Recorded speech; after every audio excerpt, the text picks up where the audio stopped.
رمضان تجلى وابتسما طوبى للعبد إذا اغتنما. بسم الله الرحمن الرحيم. الحمد لله رب العالمين، والصلاة والسلام على أشرف المرسلين وعلى آله وصحبه أجمعين، أما بعد. فقد قال الله تعالى في كتابه العزيز بعد أعوذ بالله من الشيطان الرجيم بسم الله الرحمن الرحيم ألف لام ميم ذلك الكتاب لا ريب فيه هدى للمتقين صدق الله العظيم. அளவற்ற அருளாளன் நிகரற்ற அன்புடையோன் எல்லாம் வல்ல அல்லாஹு தாலாவை ஆரம்பமாக புகழ்ந்து அவனின் தூதர் ஸல்லல்லாஹு அலைஹி வஸல்லம் அவர்கள் மீதும் அவர்களை பின்பற்றியோர் மீதும் அல்லாஹுவின் சாந்தி சலாம் உண்டாவதாக என்கின்ற பிரார்த்தனையோடு, கண்ணியமிக்க ரமலான் மாதத்தின் இறுதி கால பகுதியை அடைந்திருக்கின்ற நாங்கள் பகல் காலங்களில் பசித்திருந்து அல்லாஹுவுக்காக வேண்டி நோற்ற நோன்பை திறந்து அந்த நோன்புக்கு பிரியாவிடை கொடுக்கின்ற இஃப்தாருடைய இந்த சிறப்பான நேரத்திலே அல்லாஹுவை பற்றியும் அவனுடைய மார்க்கத்தை பற்றியும் விளங்குகின்ற தெரிந்த விடயங்களாக இருந்தாலும் ஞாபகப்படுத்திக் கொள்கின்ற ஒரு சிறப்பான சந்தர்ப்பத்திலே நாங்கள் இருக்கிறோம். அன்புக்குரிய இஸ்லாமிய சகோதரர்களே, அல்லாஹு தாலா மோமீன்களாகி எங்களுக்கு அல் குர்ஆன் மூலமும் அவனுடைய ஹதீதை சுமந்து வந்த அவனுடைய இறுதி தூதர் ஸல்லல்லாஹு அலைஹி வஸல்லம் அவர்கள் மூலமும் பல்வேறு வகையான வழிகாட்டல்களை நெறிப்படுத்தல்களை அவன் வழங்கி கொண்டிருக்கிறான்.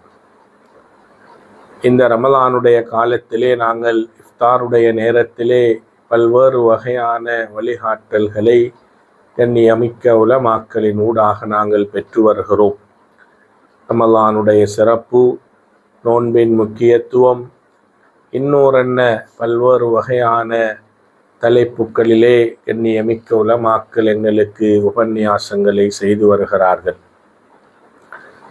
இன்றைய தினம் உலமாக்கள் என்கின்ற நபிகளாருடைய வாரிதுகள் எப்படி தீனுடைய பார்வையில் கண்ணியமிக்கவர்களாக இருக்கிறார்கள், மகத்துவமிக்கவர்களாக இருக்கிறார்கள், அவர்களின் அவசியம் என்ன, அவர்களின் சமூகத்துக்கான தேவைப்பாடுகள் என்ன என்பது பற்றியும், எங்களுடைய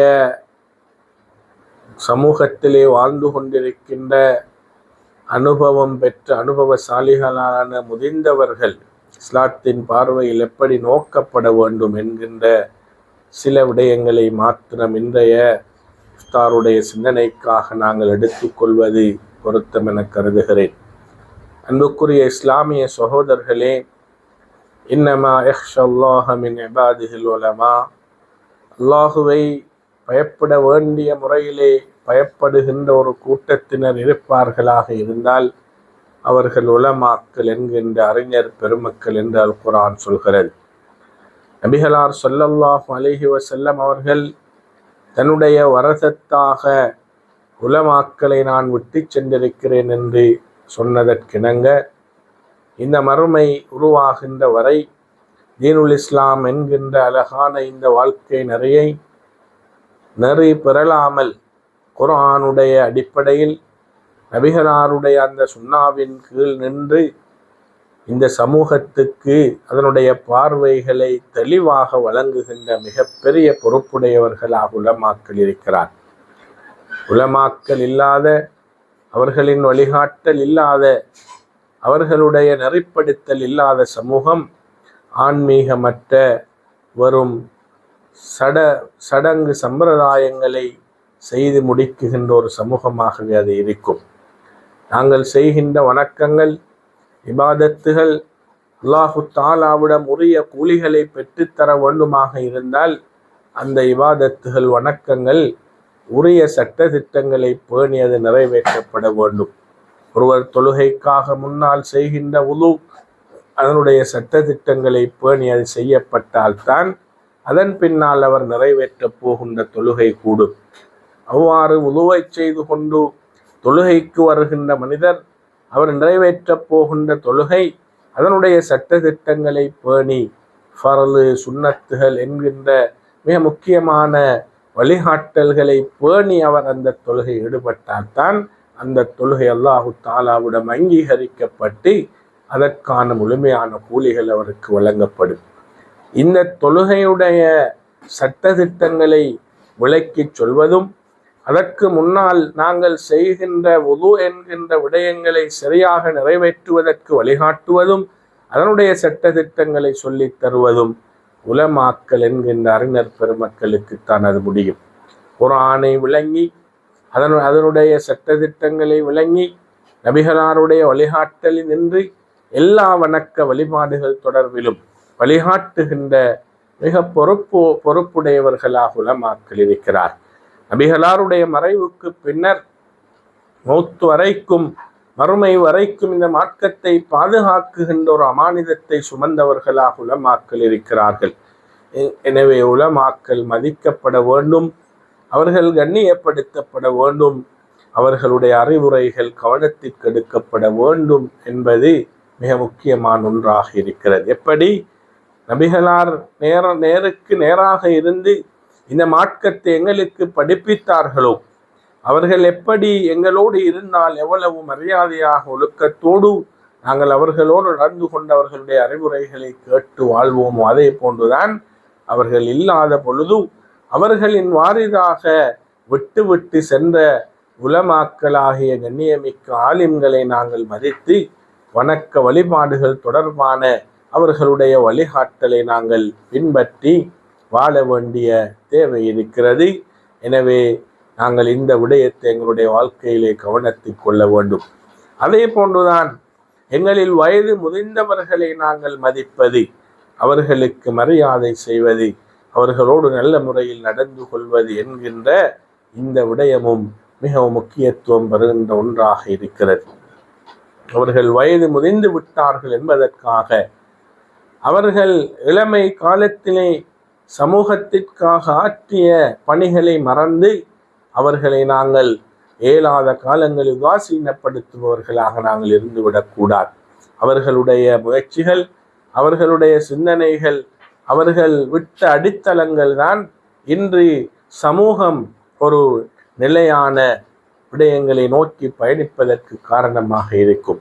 எனவே அந்த வகையில் தான் எங்களுடைய பெற்றோர்களாக இருந்தாலும் சரி, அவர்கள் வயது முதிர்ந்தவர்களாக இருந்தாலும் சரி, எங்களுடைய குடும்பத்தில் உள்ளவர்கள் முதிர்ந்தவர்களாக இருந்தாலும் சரி, அவர்களோடு நாங்கள் மிக நல்ல முறையில் நடந்து கொள்ள வேண்டும், மரியாதையாக அவர்கள் நடந்து கொள்ள வேண்டும், அவர்களின் சொல் கேட்க வேண்டும். அவர்கள் சில வேளை எங்களுடைய மனது ஏற்றுக்கொள்ளாத விடயங்களை எங்களுக்கு சொன்னாலும் அதை பொறுமையோடு நாங்கள் ஏற்றுக்கொண்டு அவர்களோடு நாங்கள் ஒழுக்கமாக மரியாதையாக நடந்து அவர்களின் பிரார்த்தனைக்குரியவர்களாக எங்களை நாங்கள் மாற்றிக்கொள்ள வேண்டும். ஏனென்றால் குர்ஆன் சொல்கிறது, உங்களுடைய பெற்றோர்கள் வயது முதிர்ந்த நிலையில் நீங்கள் பெற்றுக்கொண்டால் அவர்கள் விடயத்திலே நீங்கள் உஃபின் சி என்ற வார்த்தையை கூட நீங்கள் பாவித்து விடாதீர்கள் என்று அல் குர்ஆன் சொல்கிறது. எனவேதான் வயது முதிர்ந்தவர்கள் ஒரு சமூகத்தின் மிகப்பெரிய சொத்து. அவர்களுடைய அனுபவங்கள் சில நேரங்களிலே அறிஞர்களை கூட அவர்களால் எடுக்க முடியாத தீர்மானம் எடுக்க முடியாமல் அவர்கள் தடமாறுகின்ற பொழுது வயது முதிர்ந்த அனுபவசாலிகளுடைய அனுபவங்கள் சில வேளை அந்த பிரச்சனைகளுக்கு தீர்வாக அமைந்திருக்கிறது. எனவே தான் நம்முடைய சமூகத்தில் இருக்குகின்ற பெரியோர்களை நாங்கள் மதிக்க வேண்டும். அதிலும் குறிப்பாக எங்களுடைய பெற்றோர்கள் வயது முதிர்ந்தவர்களாக இருந்தால் அவர்களோடு நாங்கள் கண்ணியமாக நடந்து கொள்ள வேண்டும். அதே போன்றுதான் உலமாக்கல் என்கின்ற நபிகளாருடைய வாரிசுகளான அறிஞர் பெருமக்கள் மதிக்கப்பட வேண்டும். அவர்களுடைய அறிவுரைகள் கவனத்திற்கு எடுக்கப்பட வேண்டும். அது இம்மையிலும் மறுமையிலும் எங்களுக்கு நிறைய பயன்மிக்கதாக அமையும். எனவே இந்த இஃப்தாருடைய சிறப்பான இந்த நேரத்திலே சிந்தனைக்கு தரப்பட்ட இந்த மிக முக்கியமான 2 விடயங்களையும் நாங்கள் கவனத்திற்கு எடுத்து வாழ்வில் அல்லாஹுடைய இறை அருளை பெற்றுக்கொள்ள முயற்சிப்போமாக. எல்லாம் வல்ல அல்லாஹு தஆலா நம் அனைவரையும் அவனுடைய நல்ல அருள் பாலிக்கப்பட்ட அடியார்களில் சேர்த்தருள்வானாக. ஆமீன். வாஹிரு தஅவானா அல்ஹம்துலில்லாஹி ரப்பில் ஆலமீன். அஸ்ஸலாமு அலைக்கும் வரஹ்மத்துல்லாஹி வபரகாத்துஹு.